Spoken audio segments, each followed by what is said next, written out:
The Royal Rumble, one of the few spectacles that every single year almost everyone unanimously agrees is one of the best WWE pay-per-views of the year. Except for the last 2 years.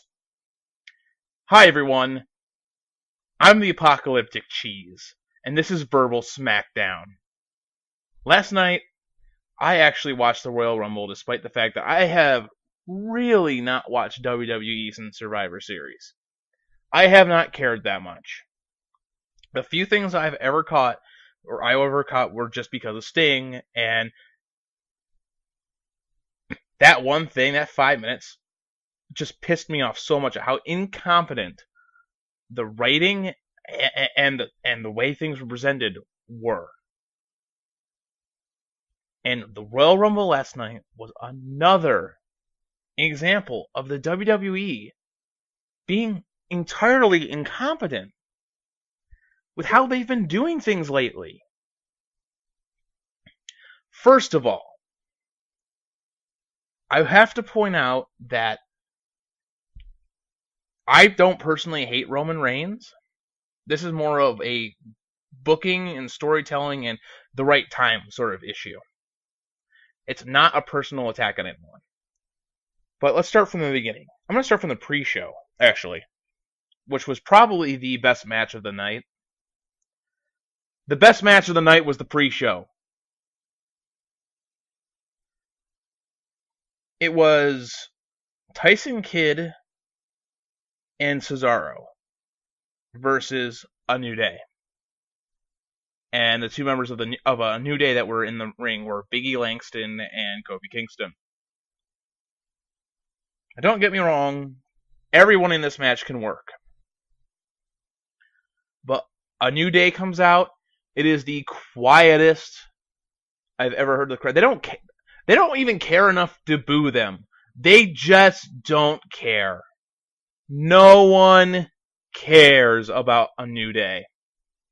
So A New Day comes out, and yeah, you can get some people to say, New Day! Back to them, but you know what? That's not any accomplishment. That's not any accomplishment. You can get, for the most part, people to mimic you like that, regardless of how over you are or not. And then, the heels of this program, Cesaro and Tyson Kidd, along with Adam Rose, come out to almost, except for the fact they weren't actually standing, I'd call it a standing ovation. They loved them. And then they proceeded to have a relatively good match. In fact, a very good match, because as I said, everyone in this match can work, and they can work well. Tyson Kidd and Cesaro did spots that the crowd absolutely loved. It was a really, really well-worked match on both sides. I am not going to take the fact away from Big E Langston and Kofi Kingston that they aren't good workers. They're good workers. And it was a good match. It wasn't on paper. It wasn't part of the pay-per-view. And this comes off with a pay-per-view that 3 out of the 5 matches on the pay-per-view are tag team matches. So let's just get to the pay-per-view. First of all, we have a goddamn segment with, I don't know if this actually happened first, but we have a damn segment with Triple H and Stephanie talking about Sting, and if Sting shows up here, oh, what I'm going to do to him. This comes to nothing. Because Sting isn't at the show. Sting never shows up. Never. Waste our fucking time. And was the first match was the Ascension versus the New Age Outlaws. And my God, was this book so stupid. First of all, they did one thing right. The Ascension won. And let's just face facts. If the Ascension had lost, their careers were basically over. There's no coming back from that loss. But anyways, Billy Gunn was the best person in this match. He got the most offense. In fact, most of the offense was the New Age Outlaws in this match. And, Road Dogg did his typical shake, rattle, and roll punch combo thing that he usually does. He worked. They worked the New Age Outlaw match, and the New Age Outlaws worked basically the same match for 20 years.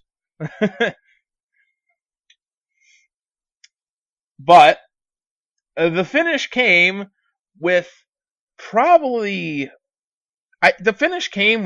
almost no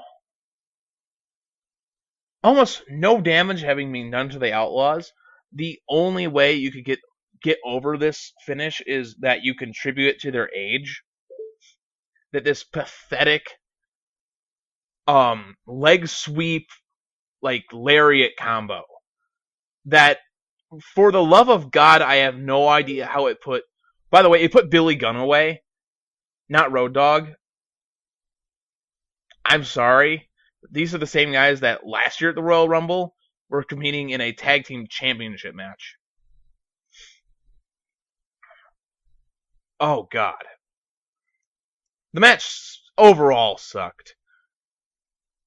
New Age Outlaws are old. The Ascension's not over. The Ascension's didn't do anything impressive. They won a match that they should have won by doing something that shouldn't have put someone away. Anyways, it was a stupid match. Next match. The Miz and Mizdow versus the Usos for the Tag Team Championships. The only person anyone cared about in this match really was Mizdow, and Mizdow was barely in the match. It was mostly just Miz, being the Miz, trying to show that I can do this on my own, I don't need Mizdow, and they proceeded to lose because of it. There's really not much else to say about this match. It was probably the second best match of the night. I mean, that depends on your opinion about the world title match. A lot of people say the world title match was really good. I don't agree. Mostly because I don't think Lesnar should ever have been champion. I don't think anyone who is regularly out, in fact, is out for 3 pay-per-views straight without defending his title, should be champion. That's stupid. That minimizes the importance of the championship and just goes to show that John Cena threatened to do what Lesnar is doing if he won the title. If they didn't rehire Ziggler, Rowan, and Ryback. No one cares. Apparently, it's okay for you to just walk away and not defend your belt. There should be a limit on this. Otherwise, there's no reason for someone to have to surrender the title for an injury. There's no excuse for this. There needs to be something needs to be done here. Lesnar is going to lose the title at WrestleMania because I highly doubt he's going to work Fastlane. Anyways, we had the Paige and Natalya versus the Bella Twins match. If you watched it, I'm sorry. It was stupid. It just goes to show that the Bellas are far worse performers than Natalya and Paige are. By a lot. And I didn't buy the elbow putting someone down when Lex Luger did it. So screw that finish. The world title match. It was mostly Brock Lesnar, and then there was a lot of Seth Rollins. It was Lesnar for a good portion of it being dominant. It was building him up as the Beast, which was okay, except for the fact that out of the past 3 matches that Lesnar has had with Cena, he's lost 2 of them. The only time he's legitimately beat him, the only time he beat him was the Night of Champions match where he dominated him. with no explanation of how that worked. Especially considering how Cena always seemed to always. Thing with Cena, it seems to be he always overcome the odds no matter what. But late game in the match after they supposedly say Lesnar has a broken rib, Lesnar does make a comeback in the match and proceeds to win. And I don't ever count triple threat matches on a record on records for anyone beating anyone. So still, out of the last 2 of 3 matches that Lesnar and Cena have had one-on-one, Lesnar's lost twice. Also, I think it's kind of stupid that the person who's not only been number 1 contender for this would have been his 3rd month straight, has also defended his number 1 contendership successfully against the other man in the match, who also has the Money in the Bank briefcase and can, set up a match at any point in time he wants. He's got an automatic. If you put him in the main event like that, he should have to give up his briefcase. If you want him to, the only reason why that should work is if he had put up his briefcase. That should have been his briefcase match. There's no logic in the way WWE books anything anymore. They throw logic out the window and they just proceed to do this crap that no one seems to be buying. And I'm not saying Rollins shouldn't be a main eventer. Rollins definitely above Roman Reigns, because Rollins has worked and been shown off better than Roman has. But anyway, Lesnar wins. I want this guy to go away. Everything they've done with Brock Lesnar has been, in at least the past year, has been done out of terrible choices. They've booked him all the wrong way. No one likes what they've done with Lesnar. It's not been smart, and it's definitely been harmful to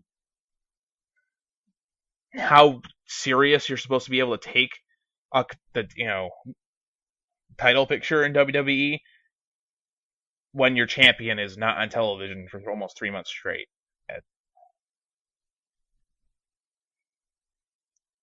When you name a number 1 contender, you should have 30 days to defend your title against him, barring extreme circumstances. No, his contract is not an extreme circumstance, or he should have to surrender the belt. This should be the scenario. Because as I said, otherwise, why is an injury okay? Why does an injury require you to turn over the title?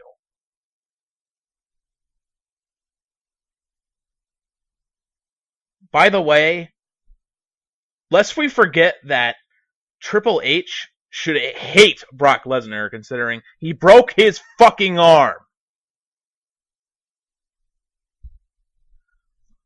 Let's just move on to the Royal Rumble.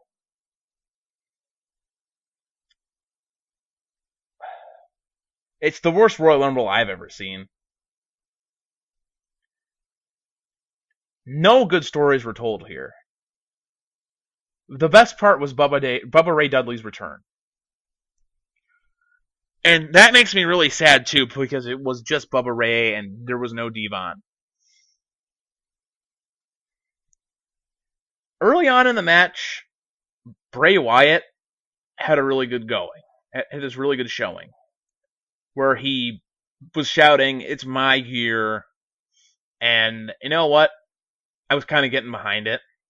And then Daniel Bryan came out, and he and Daniel Bryan worked really well in the Rumble for a little while. And, in the intervening time, we've seen a few things, like the Boogeyman come out and then proceed to be thrown out immediately.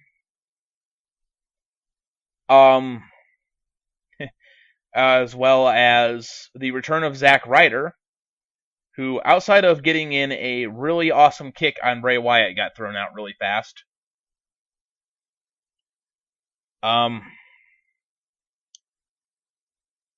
They used the Rumble to tease the breakup of both Goldust and Stardust, as well as Miz and Mizdow, because the Miz was the number one entrant and was eliminated by Bubba Ray.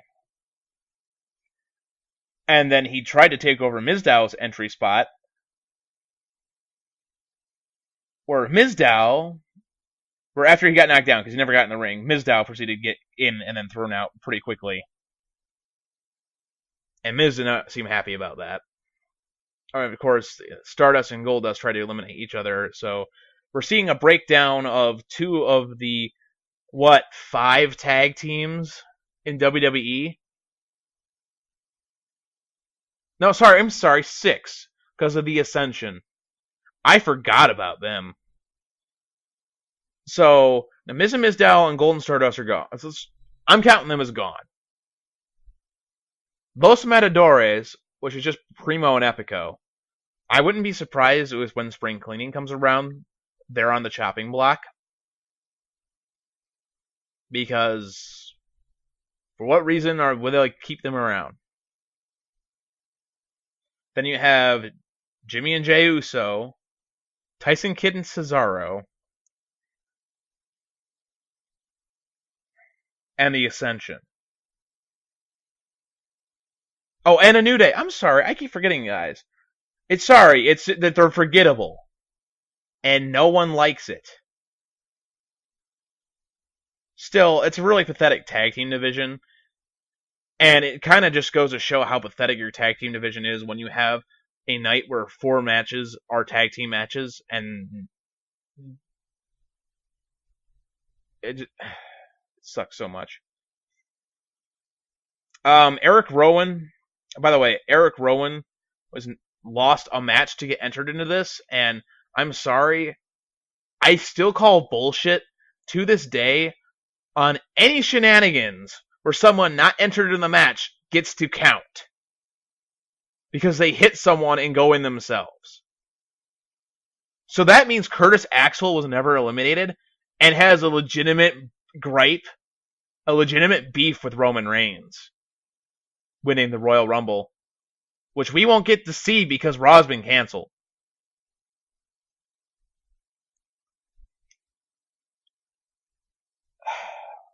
But yeah, we had a bout with Eric Rowan, Luke Harper, and Bray Wyatt, kind of like a Riot family reunion, but they all fight each other. It resulted with Bray Wyatt eliminating both of them. The Rumble really didn't start picking up pace until Daniel Bryan entered the ring, and him and Bray Wyatt had a good fight. Were fighting, and then that's when the Rumble really started turning into the cluster of people that you're kind of used to with the Royal Rumble. A few other spots of mention. You know how Kofi Kingston every year has his miracle save? This was probably the worst miracle save ever, where the Party Express or the Rosebuds, whatever you call them, Adam Rose's little posse of guys, caught Kofi Kingston and threw him back into the ring. By the way, about 10 seconds later, Kofi was eliminated. Roman Reigns, who proceeded to win the Royal Rumble, came out to unanimous booing. In fact, he was booed the most out of anyone the entire night. Even by the end of the world title match, they were cheering for Cena. Roman Reigns got booed the entire time he was out there. Every time he did something, he got booed. You could tell the crowd was so angry when Daniel Bryan got eliminated. And that proceeded to have chants of, this is bullshit, and near the end of the match, we want refunds. And honestly, when I heard the average ticket price of the Royal Rumble tickets, I do have to say I can't blame them. Because the average price of one ticket for the Royal Rumble was almost as much as it cost for me and 4 other people to go to fucking WrestleMania. Yes, it was WrestleMania 23, 8 years ago, but still, that's ridiculous.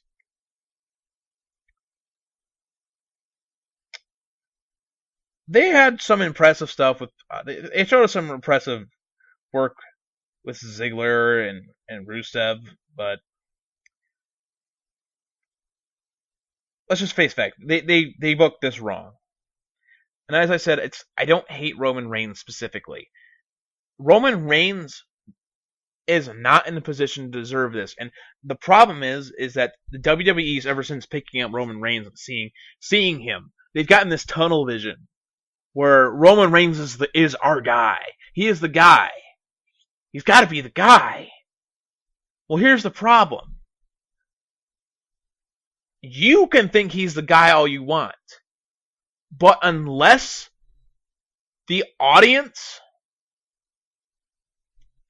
grabs onto him and holds him as the guy as well, it's not happening. It's never happening. And that's the problem we're having here. Roman Reigns has not worked really any memorable programs. This is the WWE has had this bad history of following through with plans like this and showing them just how flat in their face they can fall. And it's happened twice in recent history where they've tried to move someone up as a legitimate main event contender and no one bought into it. It happened with Jack Swagger and The Miz. Look at where they are now. They're mid-card to lower mid-card status. No, winning the IC and United States Championships nowadays doesn't mean a damn thing. Because no one cares about them. With the exception of Rusev, most of the time you get booked, you get the title, and you get booked terribly. You get booked to lose a lot. You look like a paper champion. And as I said, it's Roman Reigns. Doesn't have the booking, and he doesn't have the build-up to carry what they're trying to make him into. It was evident that no one wanted this. Because after the false finish with Kane and Big Show being eliminated by Roman Reigns, The Rock came out.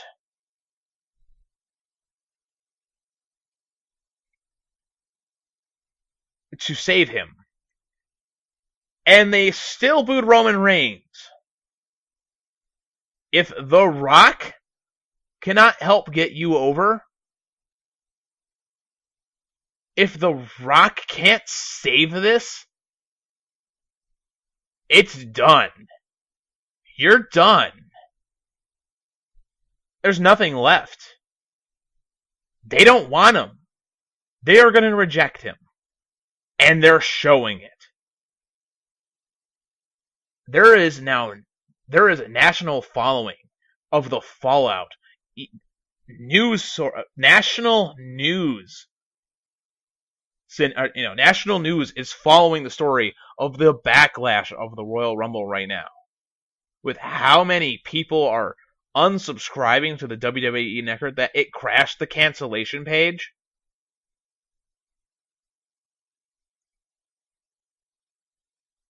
Anyways, I said false finish because Rusev never was eliminated at that point. And he came back in, and I think the fans were hoping that Rusev would eliminate him. And we'd have Rusev Lesnar. I'm just going to go on a quick tangent here. About Roman Reigns not being built up right. The reason why John Cena worked when he finally got moved up to the card was one, it's been a slow build for him. He started really low on the card, just kind of this brawler guy. Then he finally found a gimmick where people started recognizing him, and then with that gimmick, he proceeded to work several notable and memorable programs, including with Brock Lesnar and The Undertaker. In fact, his program with The Undertaker back during his Thugonomics era was probably one of John Cena's best programs he's ever worked. And then the next step up was when they made him United States Champion. And everyone got behind him. He was so loved when he had his face turn and he became the United States Champion. And he proceeded to work his United States Championship run.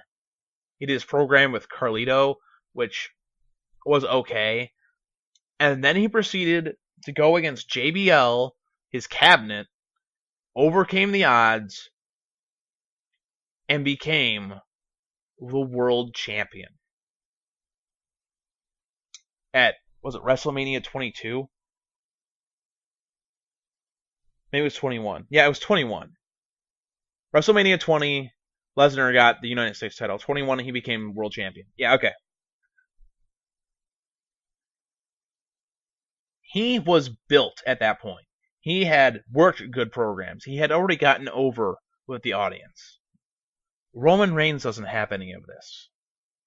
Roman Reigns was out with an injury recently. Before that, he's really got not that much notable under his belt. He was a member of the Shield.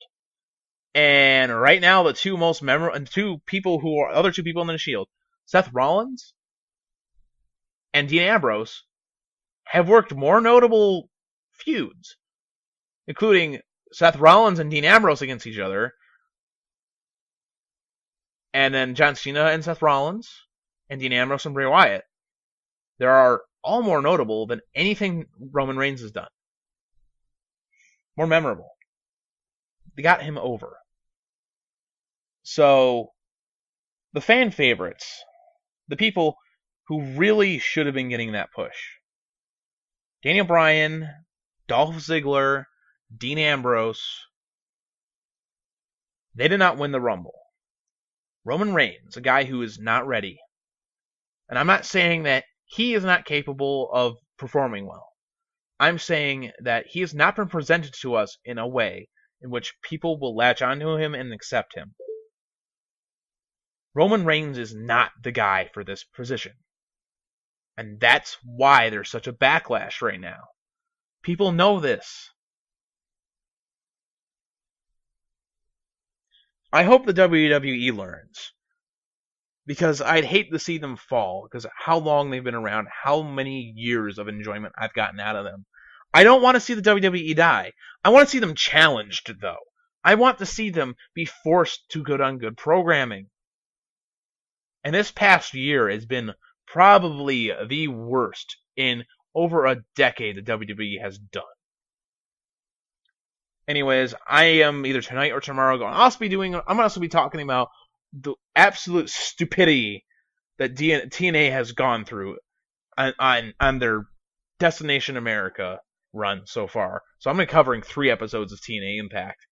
Anyways, take care, everyone. This is Apocalypse Cheese. This is the Verbal Smackdown. And fuck WWE! WWE! WWE! WWE!